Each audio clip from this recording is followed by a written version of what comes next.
സ്വസ്ഥതയില്ലാത്ത വ്യക്തികൾ, സമാധാനമില്ലാത്ത കുടുംബങ്ങൾ, കലഹങ്ങൾ വിട്ടൊഴിയാത്ത സമൂഹങ്ങൾ, പിന്നാമ്പുറങ്ങളിലേക്കും വഴിയോരങ്ങളിലേക്കും വലിച്ചെറിയപ്പെടുന്ന ചട്ടികലങ്ങളും കിടക്കപ്പായകളും. എന്താണ് ഇങ്ങനെ സംഭവിക്കുന്നത്?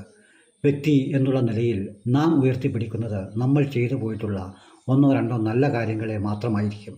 എന്നാൽ നമ്മൾ ചൂണ്ടിക്കാണിക്കുന്നത് മറ്റുള്ളവരുടെ കുറ്റങ്ങളും കുറവുകളും മാത്രമായിരിക്കും.